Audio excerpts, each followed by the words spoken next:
I want Hi. Maggie to be my, like, somebody that hits me or something. I'll do that part.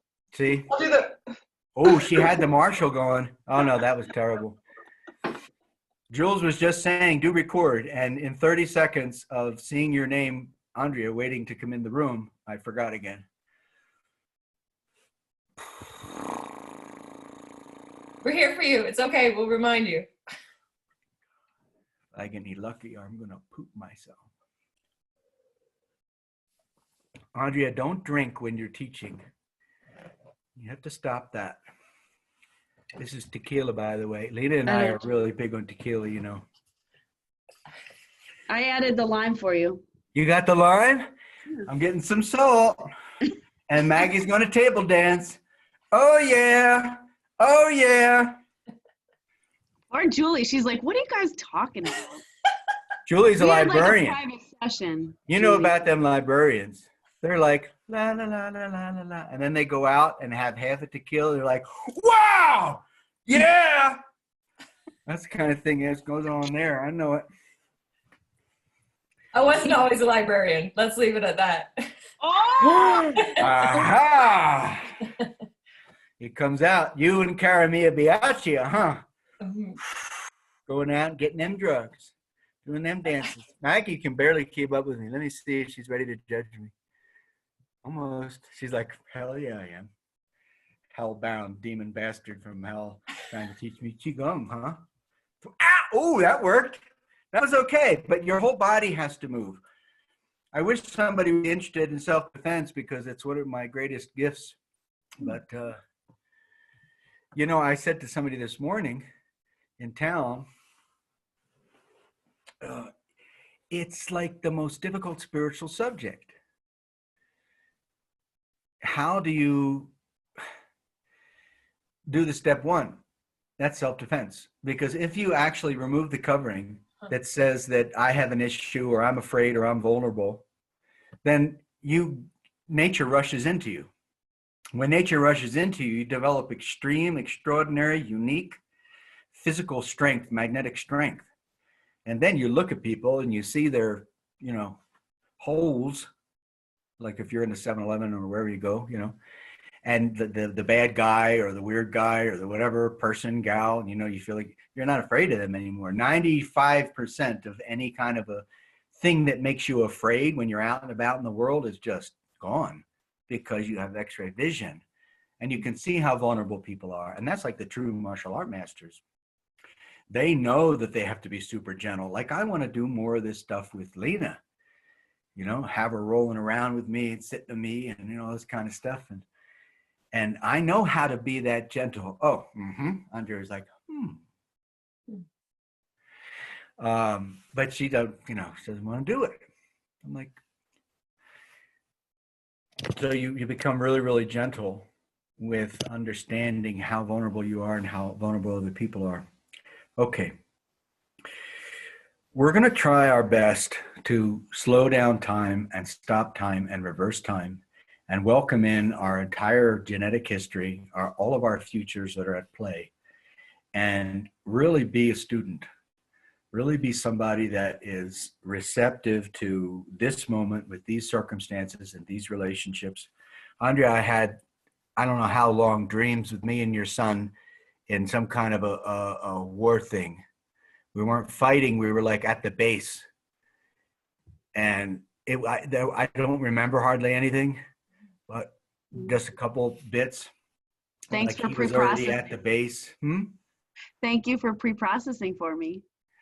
He was at the base and I was there, and I think they were like considering where I fit with everybody, and I didn't fit anywhere. So I was almost like some kind of a person just observing everything. And I was watching all these dynamics, and your son, I can't see him clearly, but I felt him and I understood that it was him. And, you know, I don't know what else was there, man. I woke up, but I know that it was pretty long. You know how when you have these dreams and then you go back to sleep beyond the dream and then you're in the dream again and then you wake up a second, that was going on for, I think, an hour. So Wow. There was something going on in that dream, but I don't know what, but I remember that part. Yeah, the pre-processing. this new revelation I have, which maybe could be of some benefit to everybody, is that I tend to want to pre-process so that I'm above conflict. So that if I go in town or I do a class or whatever, I'm in control. I got enough power and enough insight. And I found out that that's actually a sin. That's not being transparent. So even though I can pre-process or see a lot, what about when I'm facing you? Does that mean I'm in control and I'm the teacher? It shouldn't. I mean, maybe I'm playing that role and, giving things out and all. But actually, the role should probably be me being more vulnerable to Maggie's strikes. Me being more vulnerable to actually really being the same person as you. So that's different than trying to be in control, and that's so uncomfortable to be revealed like that. I felt like I was an ass yesterday because I didn't listen well enough to you two. Andrea said, "No, you're fine." Maggie's like, "Yeah, that's true. I remember that." Usually that's the way it is. Will. No, you were fine.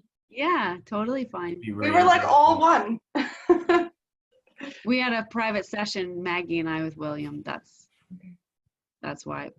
But can I jump in on that pre-processing thing? Because I feel like we've talked about that a lot. And Please. my take on that, when I try to pre-process, if I got it right, is that I'm just taking in what the people are projecting to me, and I'm kind of grounding it so that I've already felt the feeling, so that I can be more neutral in the situation. That's how I'm seeing it. Yeah. And the new addendum to that is that, wow, you're going to be completely raw and wrong and right and everything as soon as you engage. And if you could be honest when you're in engagement with the other, then the uncomfortable process of relating with the other individual is there. And you just have to be able to be wrong. Oh, I thought of this neat thing, Andrea, yesterday. We were talking about past, and you were talking about with the son. Jules, Andrea had the meeting with the son. You want to tell her, just to all be one big team here? Since we're recording, everybody's going to hear this. I love it. I'll share. Oh, no. She didn't like that too much. No, I don't care. I know Alex knows. It's better to really just keep it going. So my son has been estranged for about 1.5 years, and I'm not sure why, right? I had no idea. He left, and he's 19 now, but I had the opportunity to see him in person the other day. I surprised him, so it wasn't like, "Oh, wow, you're here." It was, "Oh, hell no." And He said that. He said that. "Oh, hell no." To his mother. When he saw me, he goes, "Oh, hell no." And he starts to back out of the door and close it. And my mother, it was my mom's house, she went to the door and said, "Noah, come on in." And he yells at my mother, "How dare you do this to me? How dare you let her in there?" So I go outside, and he's sitting in his friend's car, and he's shaking his head at me. "No, no," he goes. So I walk I was using my Qigong one step at a time, but I walked to the window, and I said, "Can I just speak to you for 5 minutes? What do you need to speak to me for?" And he just kept asking me. Finally, I said, "Well, I'm not sure why you hate me so much. So I'd really like to get to the root of that and just try to make things better, be a better person." And finally, he got out of the car, and we started to walk. And I don't know, I didn't get far, but I just asked, what have I done so terribly wrong, and help me so that I could be a better mom and a better person. And he basically just said that I was a horrible mom. I am a horrible mom. I was never there for him, never showed up for his basketball games a lot. And when I was there, I wasn't present. And, he said he could have been in the NBA if I would have just supported him. Now he's 5'6". He's 5'6", yeah.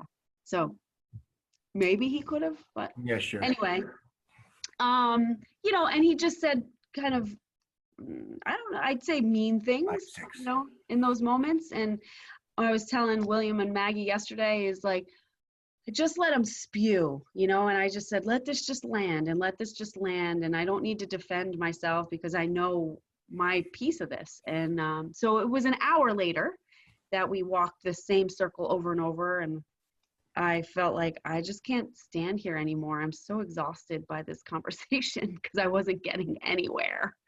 And I'm leaving out a lot of stuff because I'm trying to shorten the story. Is there anything that you guys remember that I left out? But that's basically it. I didn't get anywhere except that. Can you imagine? I mean, I don't know. My response is quite angry and imbalanced, so I'm not so mature maybe. But can you imagine the son talking to the mother like that? And then Andrea is trying to pretend that it wasn't crushing and the rest of it. And he just says, oh, hell no. And he sees her and says a lot of terrible things that she's not saying. Yeah. Well, and when I said to him, all right, the past is the past. Can we put the past behind us and like meet each other right here, right now, and build a relationship moving forward, better relationship? He kept saying, I don't even know you. You're a stranger. I don't love you. And so I was like, well, but can we then be strangers and get to know each other? So I was trying different angles and none of them. What do you think, Jules? My response is not to be nice to that. And I don't know if I need a little moderation on that, but I would, my instinct would be that, no, this person needs to get grounded. And what do you think? You have anything to say on that? Because that's what I would do. I'm not sure how right I am. I just can't even imagine what that would feel like. And I think that by just approaching, like, and confronting and, you know, kind of trying to meet him where he's at is a step. And I could only hope, I feel like in that scenario, that person, that your son will at some point need to want to come to you. I don't know if there's a way for you to draw him in from the sounds of how the conversation went yesterday, but at least putting yourself out there and being open and willing to meet him where he's at, or start or try something different and recognize what his feelings are and what he feels is the disconnect. I don't know. I am just am so inspired by your you know, your action and just putting yourself out there and try. Like, oh, thank you. Yeah, that is quite holy. What do you say, Maggie? Where does the discipline come? Well, it is. I think that's really, really great. It was scary as crap, I have to say. It took me days to like wrap my head around, like, I'm going to go see him. I'm so scared. But I did. My worry is that kind of thing builds up and causes depression and disease and things like that. And that's why I'm more reactive. So I'm not quite sure. What do you say, Maggie? I had a lot of time to think about it too. And I was praying a lot about it yesterday. And funny thing is that Gracie, my middle daughter that we were talking about yesterday, exploded on her dad bad and pulled like a Noah, like, but worse. And just like pretty much just screamed. I mean, it was like, you're evil and you're the devil and that. And it was like, I had to stand there and just kind of watch. And I thought, oh my gosh, no matter how well you parent and how much you instill in your children, they're just their own person. They're on their own journey. I mean, she knows better. You know, there's nothing I would ever say to any human, no matter what they've done to me, and things that came out of her mouth. And it just made me I was grounded in that moment, like, okay, it wasn't me. It's not my fault. Because at first I'm like, this is my fault. This is all me. I'm teaching her wrong. But she's going to be who she's going to be, and Noah's going to be who he's going to be. And that's just their journey right now. And I think all we can do is pray and stay firm with who we are, and they'll come back because we're in our spot. We know who we are, but it's not fun to watch. I like that. And if they don't come back, that's okay too. That's kind of in my head, you know, like I have to look at both of that. He might, and he might not. And he might not, right? And Gracie might get that age and do the same thing Noah's doing. And I'll look at it and go, well, what the heck did I do wrong? But really it's nothing, because I know she's only 13, but it's this far. I'm like, I know I've really done nothing to her to make her have this attitude this strongly, but it's within her. Mhm. And that's all I can get. I like that. A little bit more of a hard line there, just for Andrea's health insurance plan. You know, modern psychology says 20 to 30, 35, the person has to bounce off their parents, has to forget them and blame them. And they say that that's like a rule of psychology, just to put that out there. I love what you said too, Andrea. Who knows if it comes back or not? I always wonder that about my family.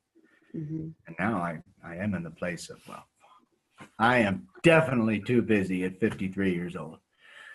You know, I don't want to not evolve. And if I'm so worried about everyone else and everything else, I can't find these 3 steps. And it seems odd to me to talk about the 3 steps so much, but it's just a structured way. Now that we've brought up some issues, you can feel in your body stuff venting. You know, does anybody not feel that when you tend to someone else, or you find inside yourself, oh gosh, I'm worried about this? You can't resolve anything without it. I feel like that with my family. I'm going through a lot of family stuff too after my mom passed, and I don't talk to any of them anymore. I'm skipping weddings this year, all this stuff. And I think about you a lot, William, because no matter how hard it is to be that person who, that's not usually me. I'm usually the one that shows up, that gives my all, that takes everything out of my soul for everybody else. And for the first time, I'm almost like a little obsessed with the 3 steps. Like, you guys don't know what I'm even doing. You don't even know how much I'm trying to heal and feel better. And it almost felt selfish at first to say, well, I'm not going to do this and this and this, and you'll all have to wait. But now I'm in such a better place. Like, I'm confident in this is healthier than anything any of you guys are doing out there. So The timing is so difficult. In other words, can you time it in such a way that you can have the other person avoid sickness, reunion with your family? And that's like super master land that I've not reached. But if I could become more quiet, more still, and accepting of everyone and everything that's going on, and to the degree where I'm like suspended animation, then I could see the dynamics more. Like, I feel bad with my father. I couldn't do anything. The time before he was on his deathbed, it was like 4 months. We went on a cruise and then we came back. And basically any time that I went with my family, I can't wait to get out the door at the end. And like really, I got the $500. I'm really happy about that. You know, and everybody's nice enough, and you know, they're them, and like Italian TV. Yay, wow, that's great. And I just like can't wait to get out the door. Well, the time before he was like on the deathbed, I remember he said, I love you. And I tell you, I didn't have anything.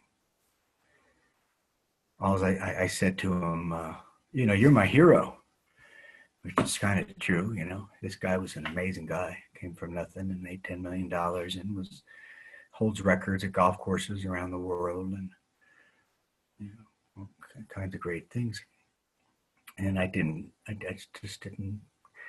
All I want to do is get out the door.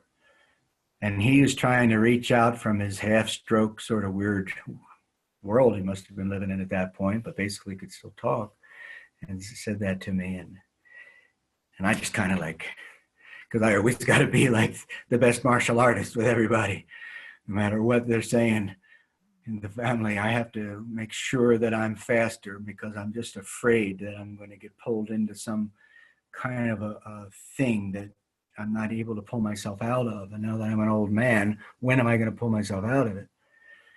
So I feel bad that I couldn't do that. And now I realized what he did was amazing. The responsibility and the making of the money, and my mother making perfect Italian dinners 6 days a week, full blown on the table for my whole upbringing. And, they did amazing things. But now at this point, I failed with that one. And I don't know if I can do it with my mother and sister and brother. I don't know if I can catch up because they're just totally, in my opinion, very fast on me. And I don't understand if I can catch up. Anyway, if we can at least do our process, if we can make sure that the most important thing is really to clean out ourselves and to find a new angle on how we're going to become more clear, more strong as an individual. The whole thing of being on the airplane, put the oxygen mask on first. People say that, that's selfish. That's not the way it is. And the lady at the market some months ago, who owns a bunch of businesses around town, she said, I don't know if I believe in that. Put your oxygen mask on first. She won some award for a humanitarian award, does a lot for a lot of people. And I said to her, well, be on the airplane, be going down in the airplane and try to help other people without putting your oxygen mask on first. That ought to be clear. But our minds say, no, I've got to keep up. I've got to do more with the other person. I've got to be more present. I got to experience doing it better. And that's what the method is for me to succeed. I've got to be more educated. I've got to eat better. It's all bullshit, Maggie. It's all bullshit. Christian natural giving is not because of a set of rules. It's because of the spirit of grace. It's because you stop everything and you say, oh, I'm definitely imperfect. That's why I love making faces and being goofy, because even though I'm an extremely serious individual, if I do that, then at least I can see how you react. And, if you have no room for that, then I don't know how close I want to be to you. If you want to be perfect, then you're going to get dumped. You can't be perfect. You have to allow yourself to be imperfect and not live up to somebody else's expectation or the world's expectation or what you think is, the way to go in life.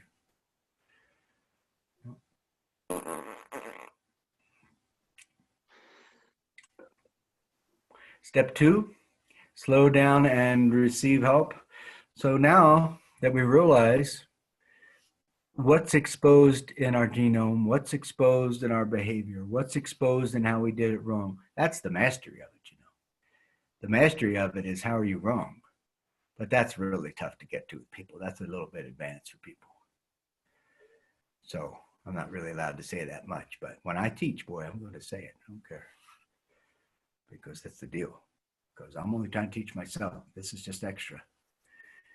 So wrong or right, I'm going to let it fly. You need to express yourself whether you're wrong or right. In other words, what you have inside your mind and who you are, you need to let other people see that. How are you ever going to see yourself if all the time you're just going to be like this with everybody and not be yourself? So that's step 1 thing is the first step to Qigong. I have to put it in Qigong format because this is the Qigong game. If you remove the covering and you find out how you need to be redesigned, the program is just like a computer. The program in your brain, the program of how you speak, the program of how you're listening to your family, how you're speaking, how you're interpreting, how you're dreaming. That's all a bunch of ones and zeros. It's not you. If you have a body and you have a life and you have a house and you have a car and you have a background and you're of this ethnicity and you are, who is you that has these things? I have 3 children. I have, whoever it is that I'm speaking through right now. I want a child. I am concerned of why I'm never good enough. So I wrote a book called Born Enough. I. So who's the I? Who's that? Who is it? It's not, I think this about myself. I think this about William. I think, I do, I am. I have a right hand. I have a left hand. I, okay. So who's the I? That's enlightenment stuff. Now, you bring God into it, you bring Christ into it, you bring deity into it, and good idea. Because that then is a mediator. Look at that. It's a mediator between self and something else. An airplane, a space shuttle is all conceived in the imagination. So if you don't have any imagination for a teacher, you don't have any imagination then. You only have imagination for nature. You only have imagination for, the conception of the mind to reach out and experience a tree. Okay. What about a sage or somebody super wise? There's no conception of that? Come on. There's got to be a conception of that so that you could become that or become more in union with that. Now, you have to not know who you are or where you're going. You have to not understand. If you can't give up, you're using your intellect to have a comment. You forget it. You can't learn. A belief system is a delusional thing when what it does is separate you from other people. The Bible says, come out from among them and be you separate, and I will be your God, you will be my daughter or son. Okay, so first you're separate. Now in the belief system of I'm different than the other person, is it augmented towards inclusion, or do you use it to be better than? You better think about it. Better check yourself before you wreck yourself.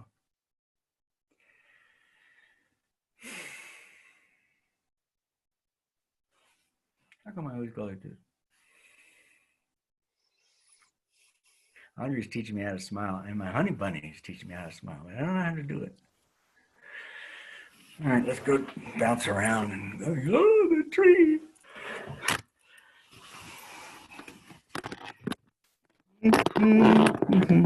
What's this now? That one. What's this one? Oh. So step one is getting your head thumped by wisdom better than you. Right? Step one is, I don't understand, I have a problem. You get those two things going, and then you can enter step two. Step two, more clearly, is being able to receive. Nature is the access point to Sage's Saint Land. Everybody needs intervention, divine, supernatural, miraculous intervention. I mean, can you see how it's true that the tree and the nature and the friend can clear the air in a thing within your own mind, within your own physiology and history that's never been cleared? You'll have one moment, remember the ideas around here? So that's what I'm trying to do. I'm trying to create moments that ripple, that transform who I am and how I live. Babaji, oh, you got to see the garden. Holy cheese whiz.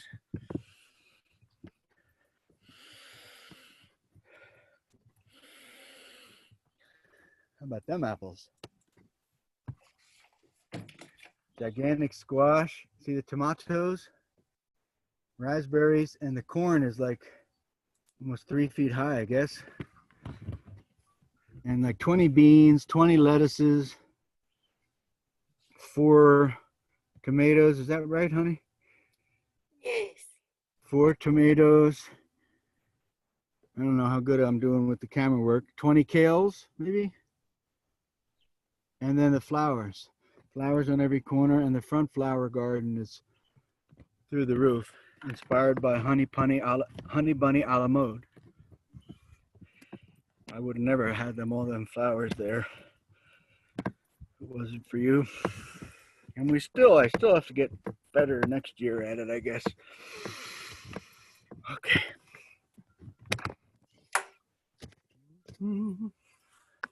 Bounce.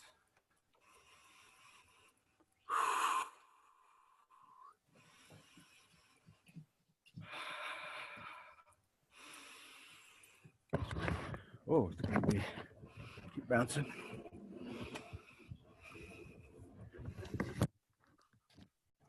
Yo soy hombre sincero. Do I look Mexican a little bit? You know, honey, somebody said you're starting to look Mexican. I said, good. Imagine how grounded those people are. That's what I need for my white privilegeness. Yo soy hombre sincero. La la la la, arroz con pollo. Feliz Navidad. La la la la. So, you know, the song or the teaching or the something will get you into a place where you're starting to forget all your problems. And you need to make sure it happens every day. The prayerfulness must be embodied. Your reverential, if you don't have reverential attitude towards someone, not just nature, then you're not going to heal your psychology. So you need to find that set of people, set of words, books, good. And you make enough great contact and it starts to go away, the whole world. Then you can re-enter the world and you can have more effectiveness. Get in and get out. Like going to the store, everybody gets blessed and you're still safe. That's what I try to do. Look at Julie, she's like jumping.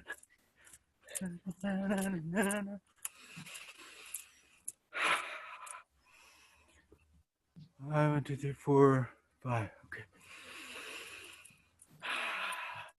And Maggie, let me hear deep breaths, can I?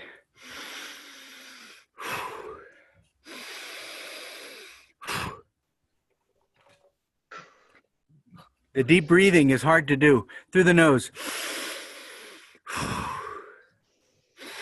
Come on, deep breathing through the nose. Andrea, you ought to be a natural at that one, right? Because you got the exercise. So she's like, yeah, I know this part. Jules, deep, long, powerful breathing through the nose. This is the effort part. This is the step one. We did the psychological step one, and then you add on something physical.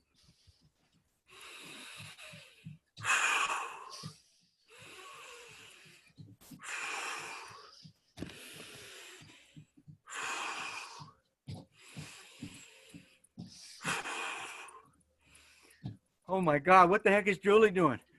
Do you see that? You took over the screen there.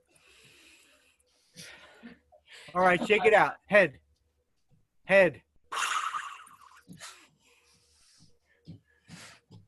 Just shake your head like this, okay? Wow, look at Andrea go. See that hair going? Holy Moses. Come on, Maggie. Julie, you can't hear me anymore? I can hear you. Oh, okay. Look at me. I'm right here. All right, go like this, Julie. Okay, good. Shake it out. This effort is necessary to be able to relax. So I'm going to stretch it out. All right, relax. Andrea, don't be dropping over. What happened to you? My dog is looking at me like I'm nuts.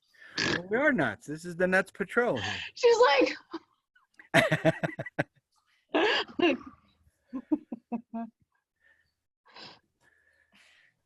Hands. Shake it out.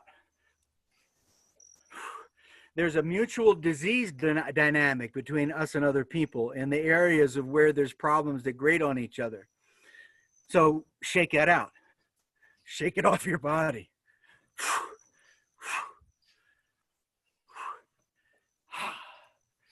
Go like this, Julie. Find the earth. Down low. Remember that, honey? Where you go, and you just like, look at my body, how it kind of, the energy of my body. See if you can start to see people's energy. Watch. Can you see that shift? It's like I'm 100 tons. Okay, a quarter of a ton. And I'm just, I'm landing right here. Right here. Go ahead. Let me see, Maggie. Is the daughter there, Maggie? Have her join in. Let's go. All right. Hello, miss. Hi. All right. Go like this with your hands, okay? And now imagine God and sky and stars, twinkling stars. Remember them And give a little bit of reverence to all that and look up. And give a little bow so that you become receptive and open your hands up like this. Now there's clouds, there's blue sky, there's stars, there's your conception of more and deity. Allow that to be perceived up here. Make contact with it, just like you make contact with one of these tree leaves.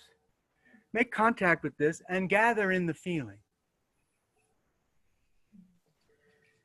And now go like this. Start to have your face shine inwards.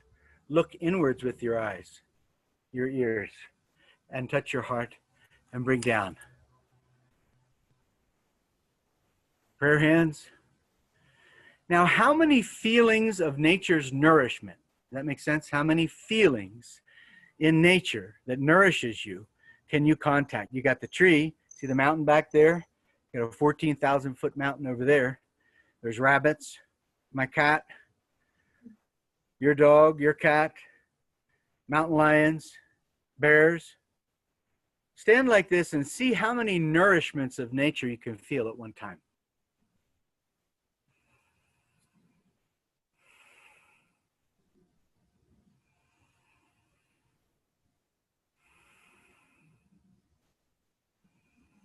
Your connection with nature is very important for the grounding of your brain. Give a little bow. And now open up to mountains, oceans, rivers, trees, animals. Feel the nourishment of these things, you know. Gather in, touch the head, because that's what you got to calm down. Everybody has to calm down their head. This way, inner looking, inner listening, swallow down. Like you're eating invisible food. Bring it down through your body. Prayer hands. Stand. Relax. Start to breathe deeply. Longer breath. All I want you to do is relax. Now, start to pay attention to what's underneath you. I mean the ground underneath you, not the people and not the building. The ground. Notice your feet. Do you have a solid stance? Give a little bow to the earth underneath you. And open up and gather in. Touch this, just like if you're in a park or something. Touch the head. Good, that's good. What's your daughter's name, Maggie? Gabby. Oh, that's Gabby. The famous Gabby? Holy Moses, I'm a big fan. I listen to you sing. That's really good. Oh my God, you look exactly like her. Come closer. I know she's my twin. Wow. All right, like this one. So all I'm trying to have you do is to concentrate so that you can feel nature right here, even inside the building. Now, move your hands like this in a relaxed way.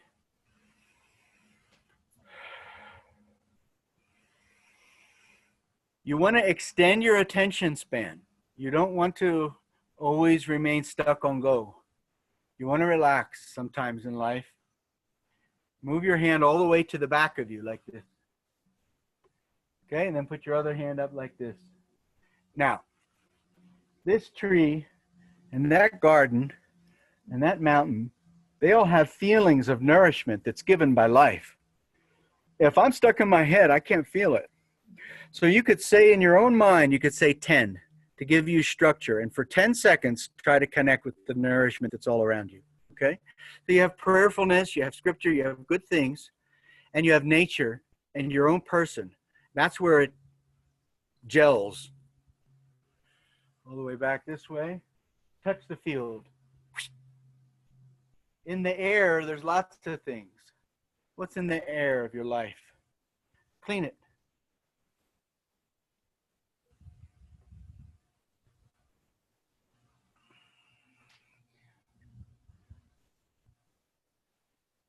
You have to be able to be uncomfortable and able to be exposed in your own distortions or problems or wrongs, even if you're wrong in some ways.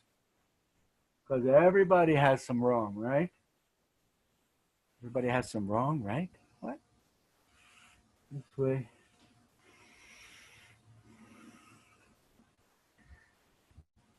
Oh, there's a little bird.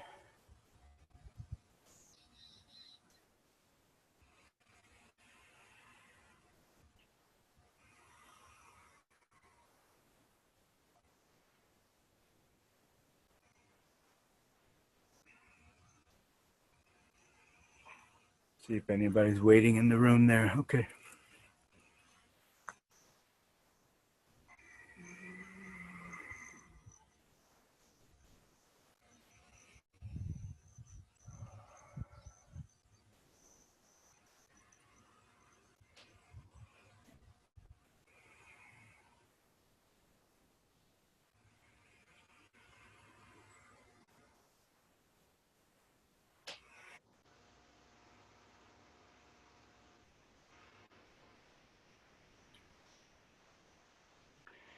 Now, bring your hands down like this. You know, in Kung Fu and all this kind of stuff, they talk about chi power. Well, the heart has a 40-foot field of measurable magnetism. In a hospital, when they diagnose a person's heart, just like Star Trek, they go whoop, and they measure the magnetism that's coming out of the heart, and they can see what's going on in the heart from that.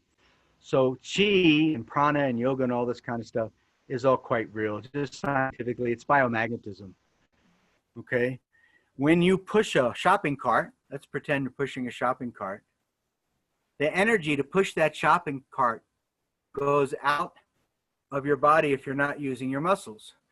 So scientifically, you measure your hands and you're imagining pushing something heavy, the magnetism coming out of your hands becomes stronger. So when something spiritual happens in a good way, you have a spiritual blessing, your body becomes magnetized.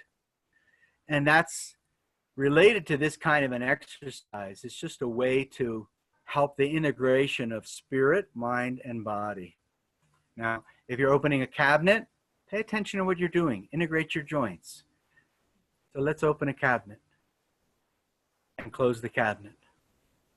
Do you notice your feet? Do you notice your hip? Do you notice your head? Or are you just opening the cabinet like this with your head?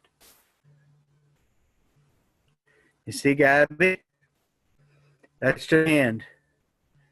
I want you to use your whole person so that it becomes an experience of where you're connected with your inner world and you're expressing it in the outer world in a symbiotic way.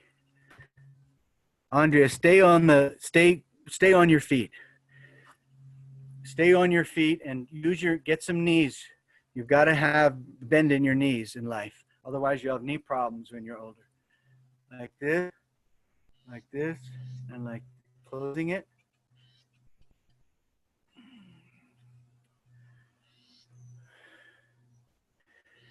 And just like all practices, nature is included. In every spiritual tradition, you have experiences of the stars and you have experiences of nature. So I want you to open up to the stars now with the prayer hands, okay? And give a little note of respect. Open up to the stars. Gather in. Bless the head.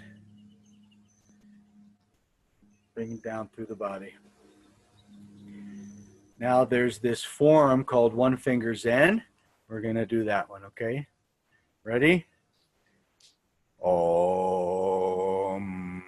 Ahum. And give a little bow and open up to the vast expanse of nature. Try to feel nature's nourishing. Gather in carefully. Touch the head down through the body.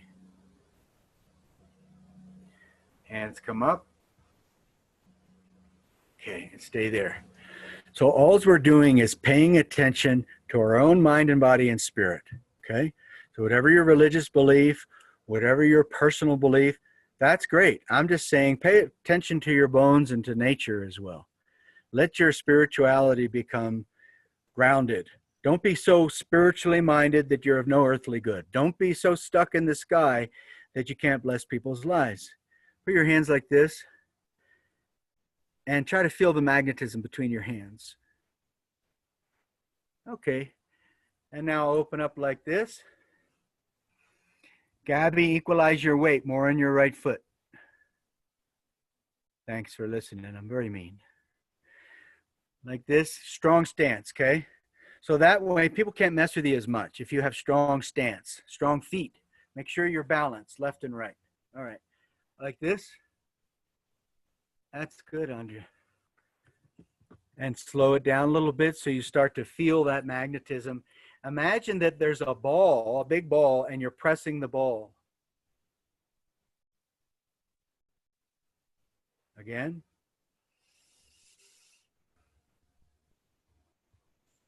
Pressing the ball together so it's creating more intention from your mind, more focus to press that ball, but you're not using your muscles.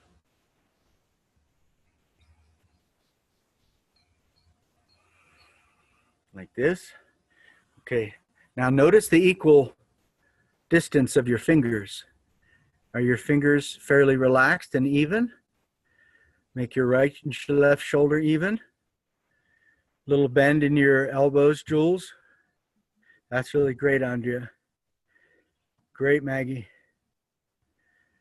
Like this. You see how my fingers are even?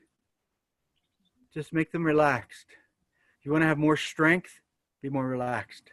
Like this.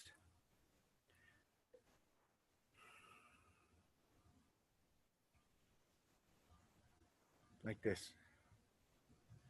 It's just a funny little form. Really, it's in how you move and open and close doors. It's embodiment. It means your brain is aware of your body. It's not stuck in too much thought. And every human being has too much thought. Psychological science says we have 60 to 80,000 thoughts each day. You know, that's a lot of wasted energy. Minds are racing. Your mind is racing. Calm it down. When you train yourself, when you have prayer time, when you have meditation time, when you have certain practices, physical and otherwise, this is time where you can train yourself. You can actually come back to a place of where you find calm. And you integrate it with your personality, who you are and how you live. Go like this.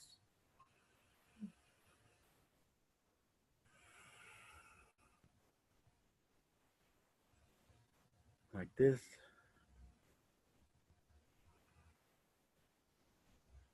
Can you feel the magnetism? Yeah, that's good.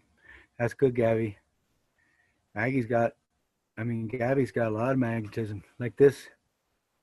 All right, like this now. And now turn your right hand over very gently. Maggie, drop your elbow.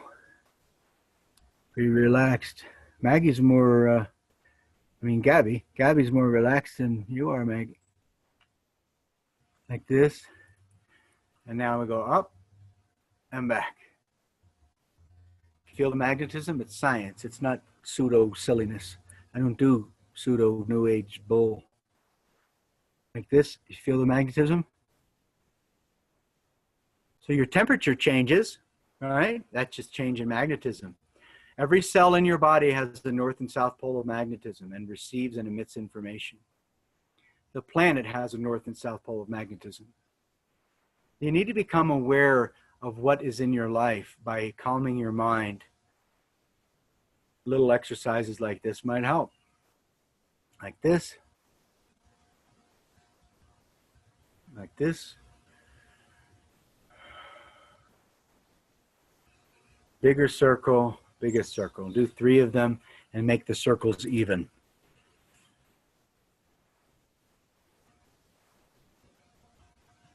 Good. Don't forget to bend in the knee, Andrea. Knees.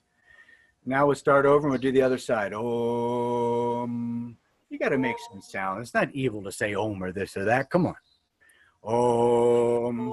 Ah. Om. How about the sound shh or the sound ah? You know, in almost every religion, the syllable ah is the name for God. Buddha, Allah, Shiva, God, Jehovah. Ah, why? Because that's like a revelation. So when language was first created in Sanskrit, oldest language in the world, that's the first syllable. So you need to make some kind of sound. If you don't like the om, you don't like the whatever. But you need to express yourself. You can't be bottled up. So you could just say shh sometimes, some kind of sound, make some kind of sound. In this form, we do the om, ah, hum, om, ah, hum. We open up to the stars and we bring the stars, the essence of like looking at starlight, twinkling stars, into the brain, into the throat, into the heart. And then we do this. We go like this, like this. Go ahead, let your hands open and let your hands come down. So again, this is just a silly form. It's really in how you turn, how you open and close the door or cabinet. But what is difficult about what we're doing is that I'm making our attention span stretch. So your mind might become very distracted. But I would say stick with it, because the result of a reverential or a prayerful attitude where you're having some contact like God or some mentor you respect, something, that becomes a better feeling in your heart and mind and body. If you give up your anxiety and you give up your problems for a little time, when you go back to them, they'll still be there. When you go back to them, you'll have more insight. So I would encourage you to just to stretch your attention span and keep going. Om, ah, hum, like this, like this, like this. And then bring your hands up and have the two palms facing each other. Go ahead, bring your palms up. That's great. All right, and now a little energy. Make a little energy happen. It's just for you. It's not for me. Like this.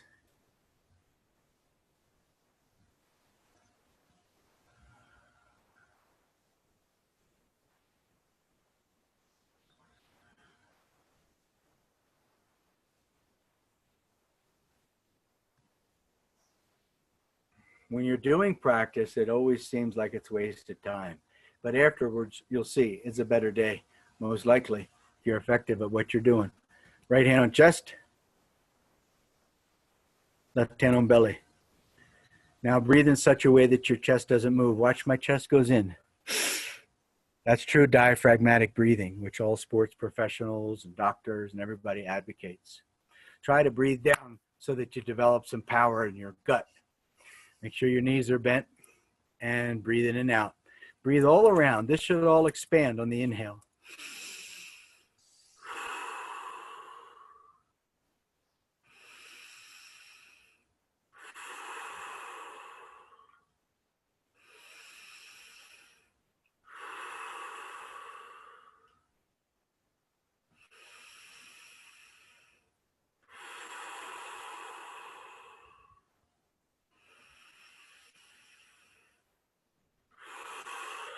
Slow down more.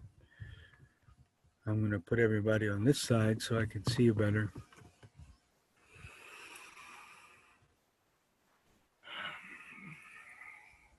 Close your eyes, relax.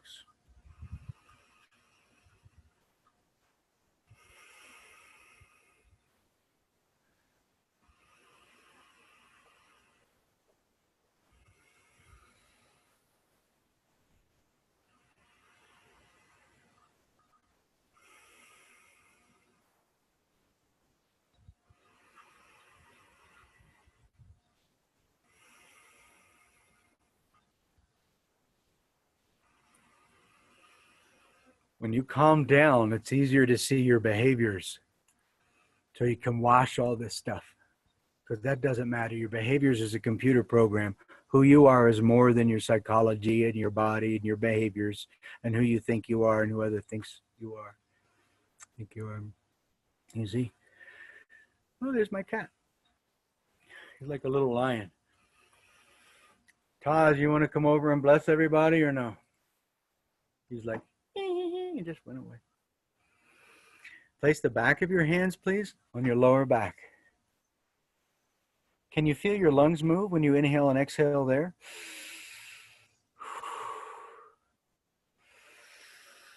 Who cannot feel their lower back move? Come on, really? You can all feel your lower back move? It's pretty advanced. Gabby, you can How really, low?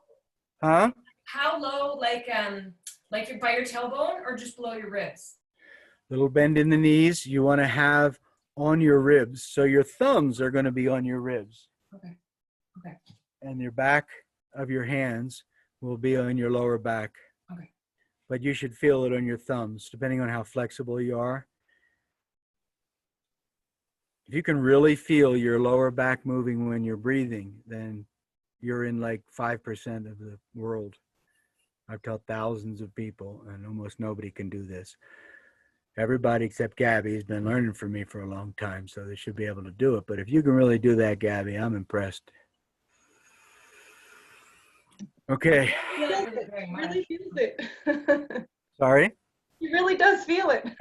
That's really great. That means that you can bring your brain into your body, because your body's like the grounding of your brain.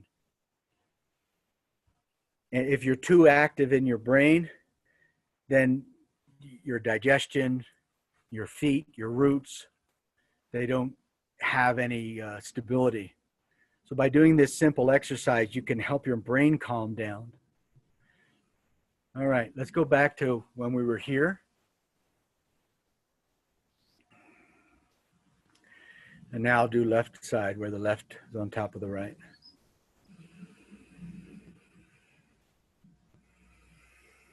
Turn. We'll do a few of these. I know I always do things a little differently, but over time you decide what you like to do. If you don't want to do these silly movements, then you can just practice how you open and close a cabinet.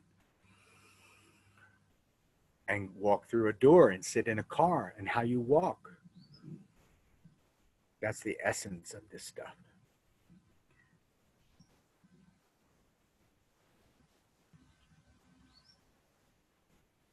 Now, if you're not aware of the sky and the earth and your connection in spirit, then you're not going to have the best energy. You have energy as an individual, but really you should let life flow through you rather than trying to keep everyone and everything out and be different and special than everybody. So you see, the sky above my head makes the perception of me much easier. If you have any troublesome relationships in your life, see the space above them and the space around them in the midst of talking with them, and you're going to see things in perspective. Finger down, and now like this. And you're imagining the magma, the molten lava in the earth when you're doing this. Because each thing, like flowers, like trees, like birds, they're part of the offering of life or God that's nourishing you if you just take time to slow down and be able to do it. Let's do that one again, the regular full routine. Om.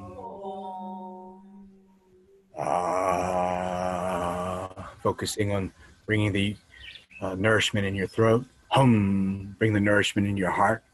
Hum.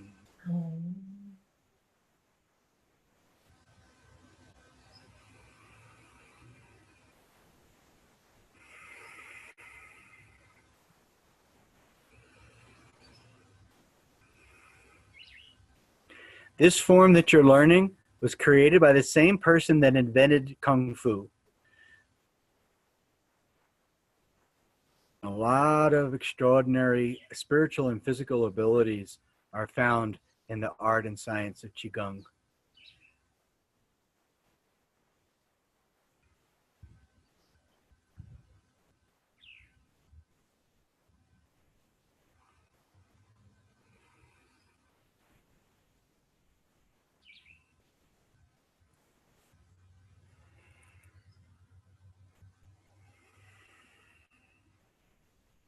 Like cotton candy or silk moving in between your hands.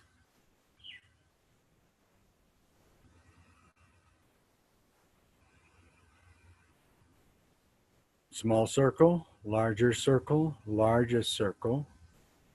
Magma. Small circle, larger circle, largest circle. Extend in front of you. How even can your circle be now? Small circle, larger circle. Drop your shoulders.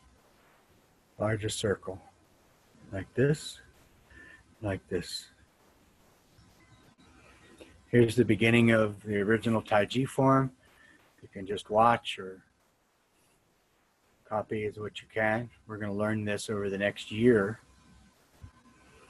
so that you have more calm time with your own mind and body. Now remember, each individual is different. You don't have to do Tai Chi and Qigong, but you do have to walk carefully and pay attention to your mind and body and spirit relationship more carefully. Give time to it. If you say 10 in your mind and practice, it'll build. Everybody wants to say, well, I have the immaculate spirit connection, and I have my own program. So it's very, very difficult to be receptive to instruction. But like I always say, there's got to be one person on the entire earth that's trustworthy enough to mentor you and to help you. If not, that means your ego is so blown out that you haven't contacted it yet. Okay? So there's books and movies and people and all kinds of versions. I just want you to develop a mind, body, spirit routine that you can train every day. Just augment what you already do. If you already do prayer, you already do some exercise, well then add connecting to nature in a specific way. Add some things. Here's some Tai Chi. This is the original temple style Tai Chi. Give you a little more view.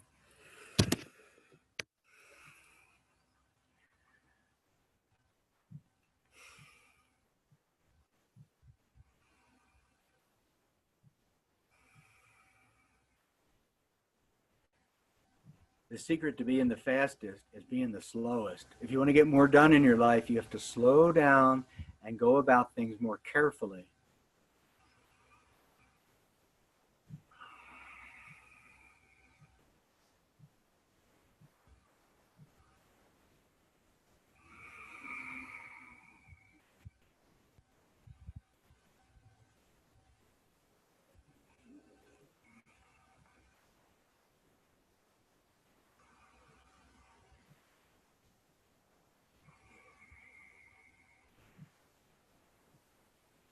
Like going camping or something where it's deeply relaxing. Don't wait for 2 experiences a year to make yourself relax deeply. Make it part of your everyday. Don't wait to go on vacation. Make it part of your life. Then you get smarter, you get healthier.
When you can move carefully like that, you speed it up.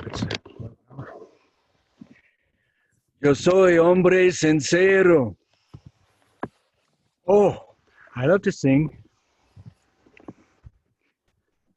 She's out? Mm-hmm. Uh-huh. Mm-hmm. Huh. Oh.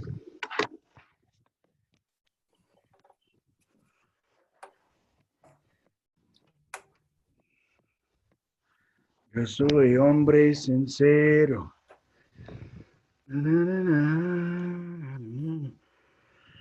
Trying to get that count your blessing pillow.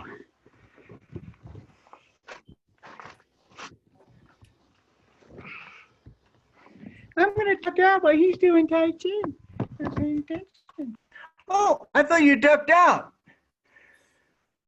There you are. See, I'm not as funny as I look. I mean, no, I meant. I better plug this thing in or never work. Yo soy hombre sincero. Now we're going to meditate. That bastardized, hellbound thing. 25 cents, I know.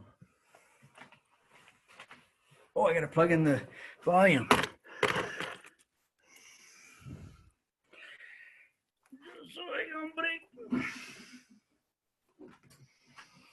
Is that the only part of that song you know? Yeah. I'm learning more, though. I keep saying I'm learning more, and I don't. I'm just a failure, basically. But oh, I learned how to say hungry today. Hungry is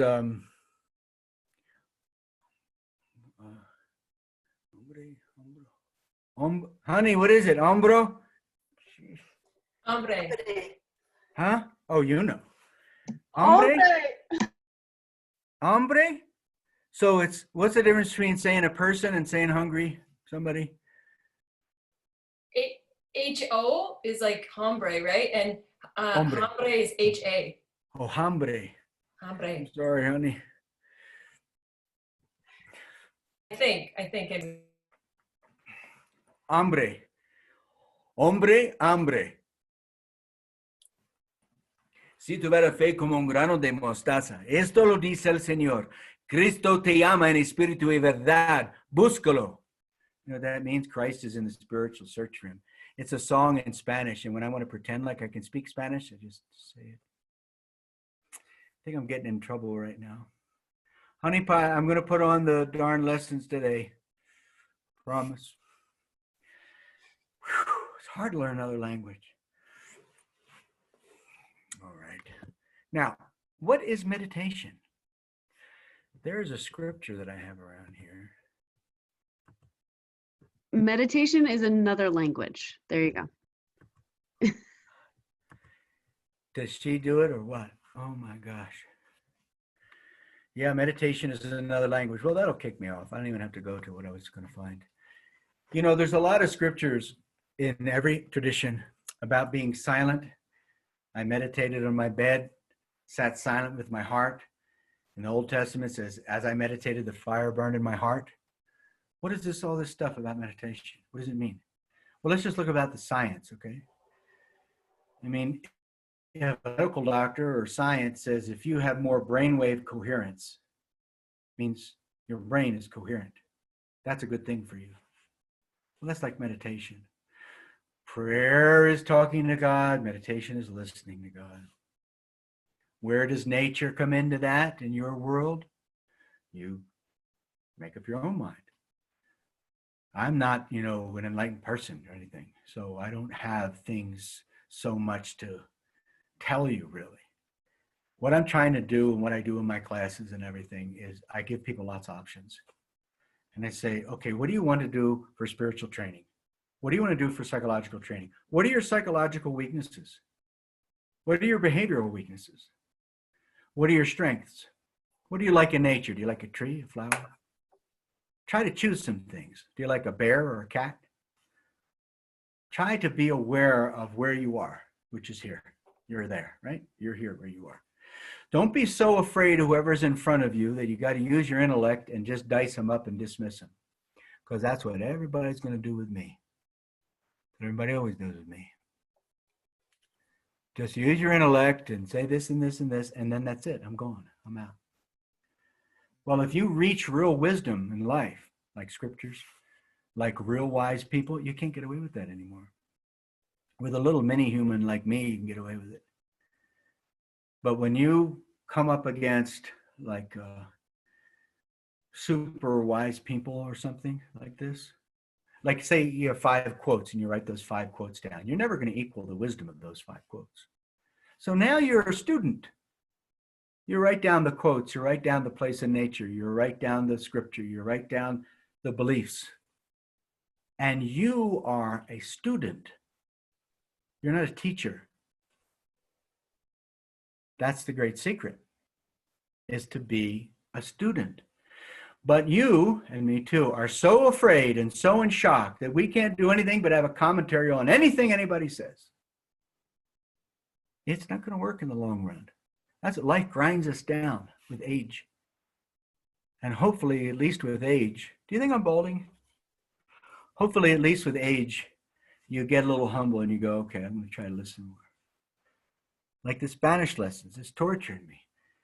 It's too long now. I'm not learning the darn Spanish. So I'm very berating myself and very depressed about it. And, you know, what kind of excuse is that, right? It's easy to point at me and say, well, learn the Spanish then. You know, so I'll put the darn thing on again and I'll press play and I'll be a student of your wisdom. It's very easy to dice up the person in front of you. Very easy. I've been a martial artist, as you all know, for many, many years. And I would say at least, I'm not in the category of fake martial artists. I'm more like the real thing. And so on the higher levels of that kind of stuff, boy, I have to be humble because I'll just get destroyed. So that's kind of like life. Life has all kinds of things coming at you all the time. And if you can be a student and be receptive, then you won't get into the place of being shocked and have explosive moods or depression. You will go beyond it. You'll find a way to be more resilient because it's about personal resourcefulness, not resources, not what you can get. If you think about it, you want to go get something. You want to do something. I've got to get more money. I've got to get more success. It's all silliness. All right. So meditation is first paying attention to what is going on here in your world. Most little teachers, little fragile ego teachers like me, they're only a marginal benefit. But you find real wisdom, real quotes, real teachers, now you're going to have to be a little quiet and a little receptive. You're going to have to be a student. Because inside your mind, where's that Andrea Lynn? Inside your mind, can you imagine her hair? Do you think her hair is born of God? I think it's pretty amazing. Okay, yours too. So, I don't know if we should wait for her. First step in meditation is realizing that you need guidance like a GPS.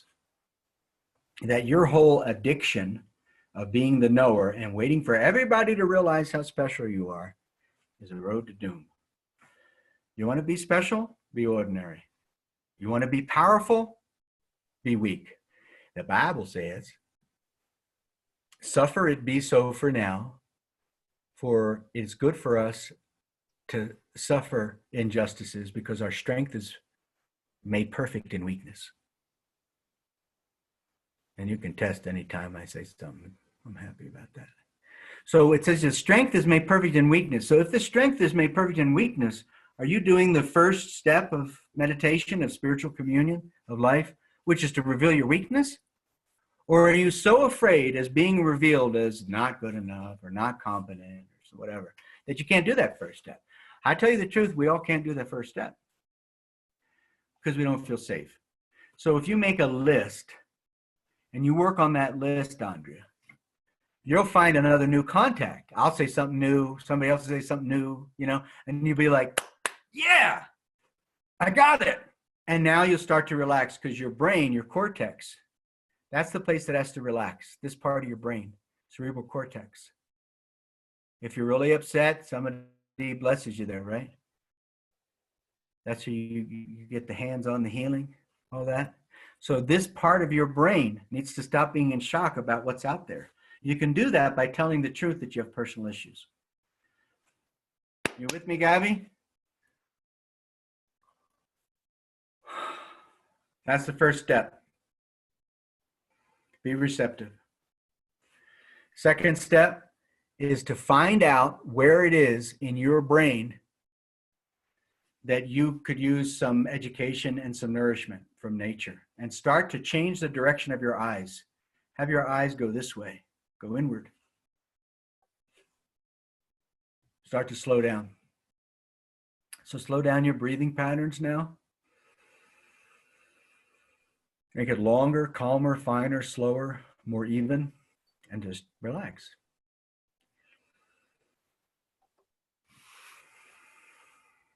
Good.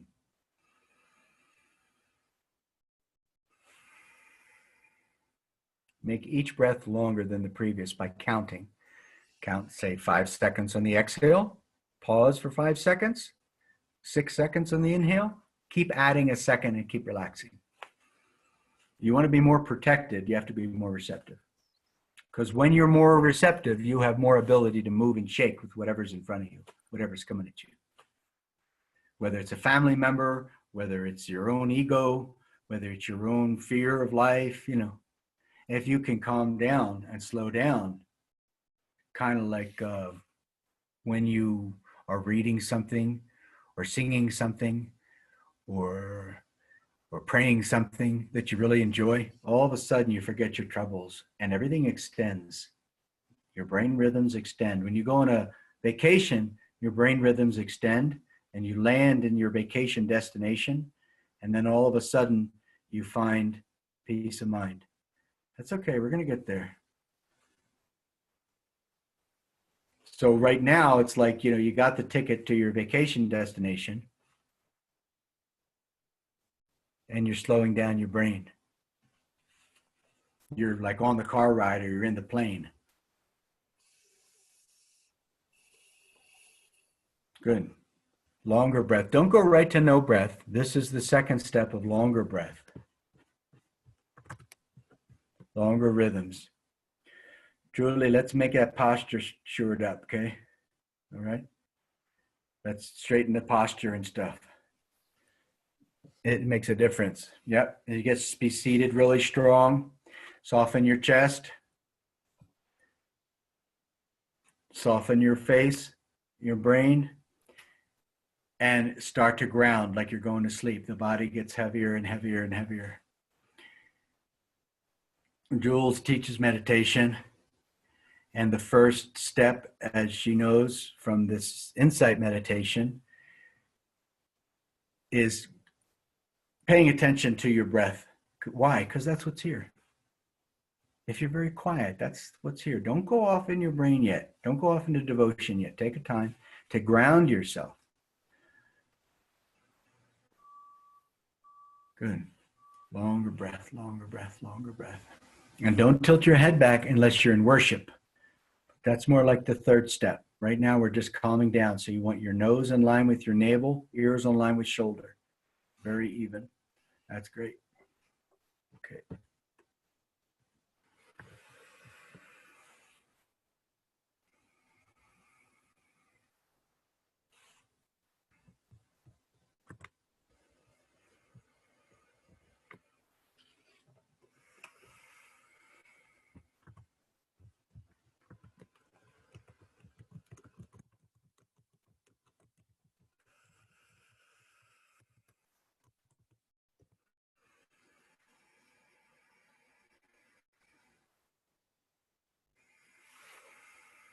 Keep adding a second.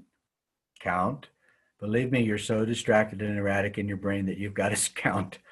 And again, you want to calm down and get focused before you go in your devotion and your prayer. Settle down, relax first, and then your contact with God and life and nature is going to skyrocket. So don't worry. Just find the ground where you're at here. Find the house where you're sitting in. Find the relationships you're involved in, the circumstances you're in. Good and bad, right and wrong. Just be with it a minute here. Longer breath, longer breath.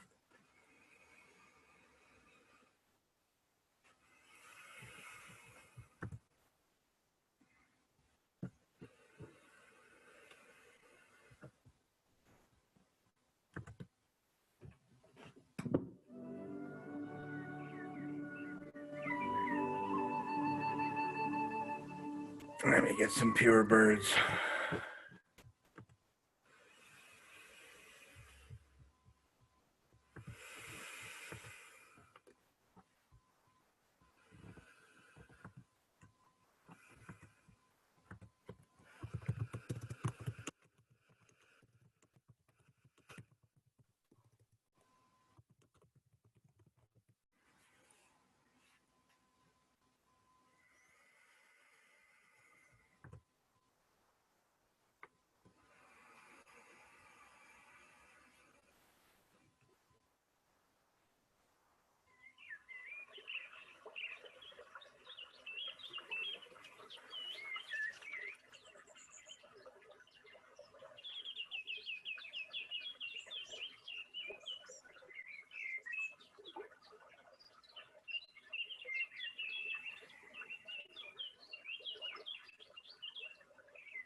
Bring your attention down. Don't be in the head space. Just try to find the earth underneath the building you're in there. Just ground. Deep relaxation for a while. Like if you were in this scene.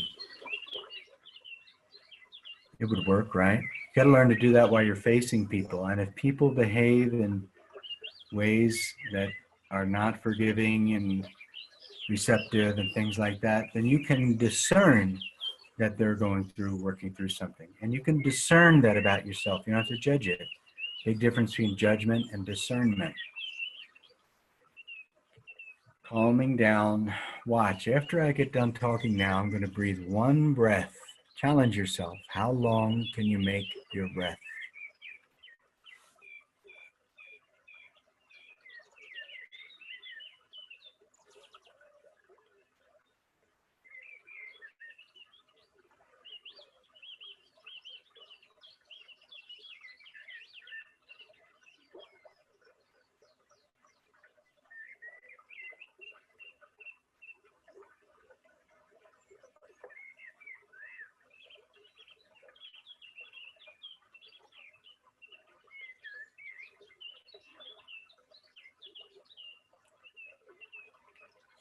That was one breath without straining or anything.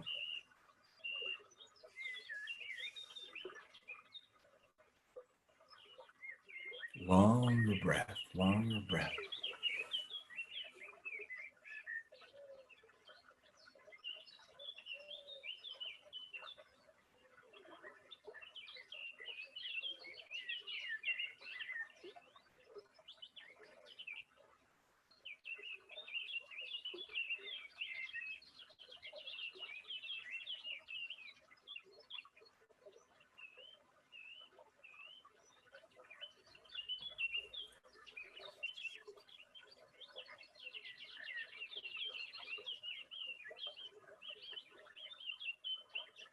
If you can't see the light through your eyelids, then you're wandering in thought too much.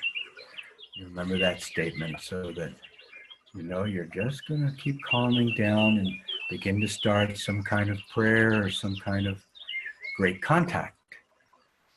Whatever relates to you, a stream, flowing water, God, Jesus, whatever for you, okay? We don't want to restrict people from getting nourishment.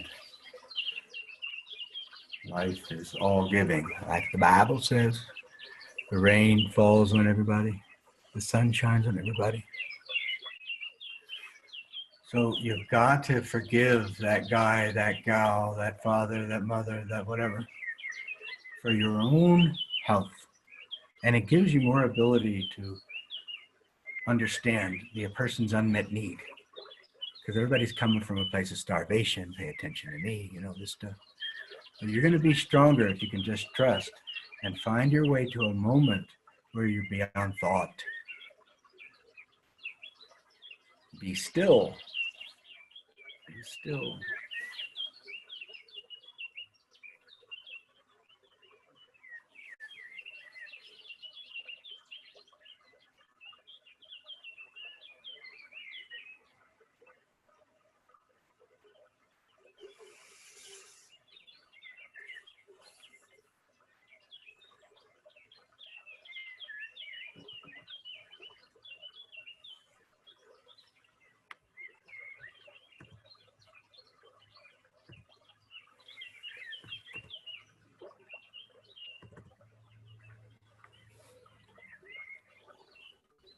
As you progress here, begin to choose happiness.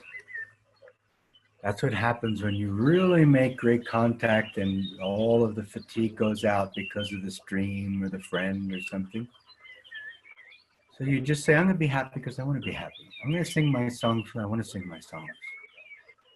I'm going to have a walk by the lake because I want to. Take care of yourself. Put your oxygen mask on first. In this opposite world where people are trying to find an external solution for a personal problem. Give yourself structure to find yourself again, because you're going to find that you're not your mind, your body, your history, your circumstance, even the futures, whether they be doom or wonder. You're not any of it. You're somebody that's quiet, observing your own life, observing your own brain. Find that through your great contact.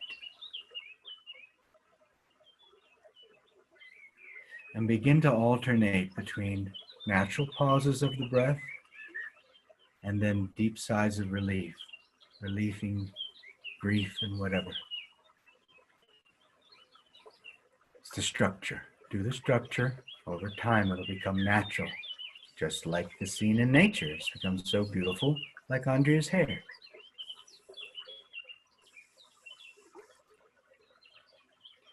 And you find this moment, and you pause.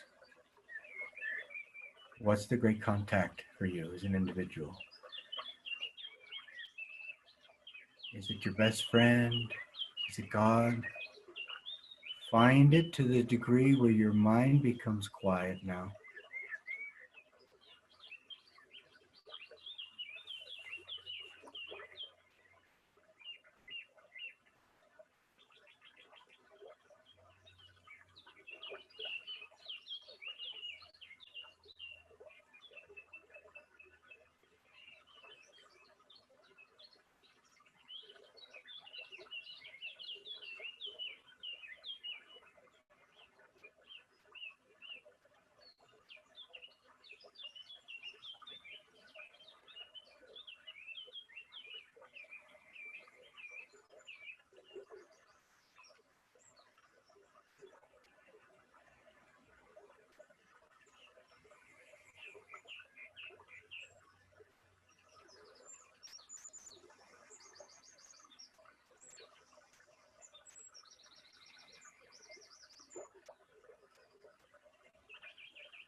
You're being happy because you choose to be happy.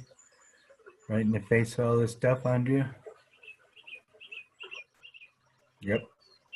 Just go ahead and be happy and cry at the same time if you want. But make sure that you feel cared about as an individual. Make sure that somebody on this earth cares about you. On this earth. God speaks through people, doesn't he? She, he, huh? So who is it and what is it? Nature's easy. Can you find a person or two? Let it in somehow, even if it's imagination. You could choose it, you know. A moment where you find yourself again. Your breath pauses, you smile a little bit, then you have a sigh of relief, and your body relaxes, and you let out the stress on the digestion, the bad vibe from something you feel you did wrong or they did wrong or some confusion, you know.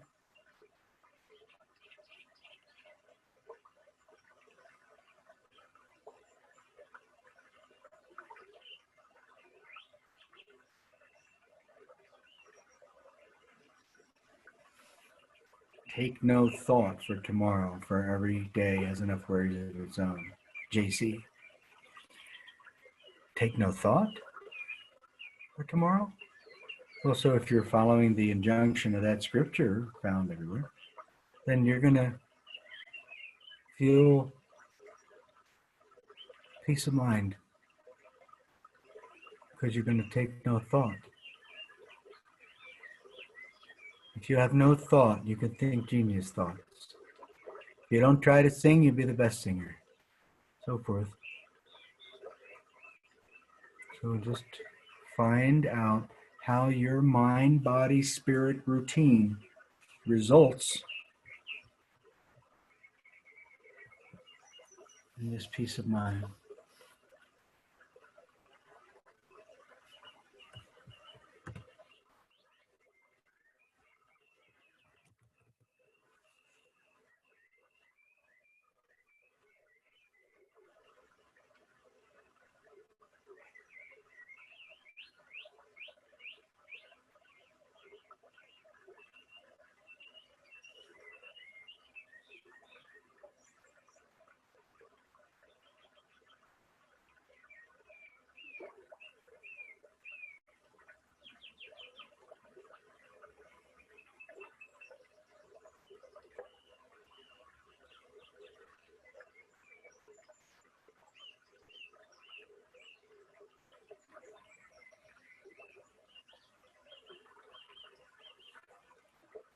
When you get into the step 3, where you find pauses, natural pauses, sighs of relief, there's got to be some devotional or emotional element.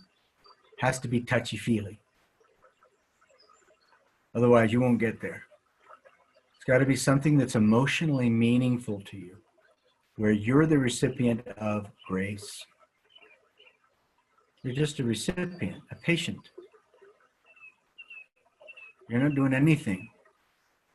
Just like a child is not responsible for getting food in their mouths. Well, we're all children like that. If we remember that, we can find a little more inner strengthening and be the recipient. And the bridge to that is something on your My Favorites list, some song, some sound, some person, some place in nature, some movie clip. You be really specific about your list, what you relate to as an individual, and lock onto that, forget about me and everybody else, and just receive from it in your own little secret world.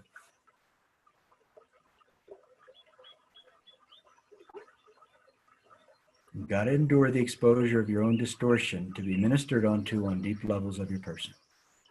So you can allow that too.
The best place that you can get help for your mind and body is that one moment when you're in nature and everything is super nourishing. And you go, oh, that causes changes in the mind that help all of your lives, your whole life, each individual and everybody. So it's those peak moments that you want to have, from prayerfulness, reverential attitude leading to meditation. And each time it's like dipping in magic waters. So this kind of experience is more important than anything else in your life, period. Because only by doing what we've done, when the relationship comes back and when the duties come back, are you going to be capable to deal with it in a better way. And if you didn't discipline yourself to do a little mind body, do a little nature, do a little something to do with magnetism, do a little something to do with reverential attitude or prayerfulness or something meaningful to you. If you didn't do that, full spectrum self-training, then whatever's next on the day is not going to go as good.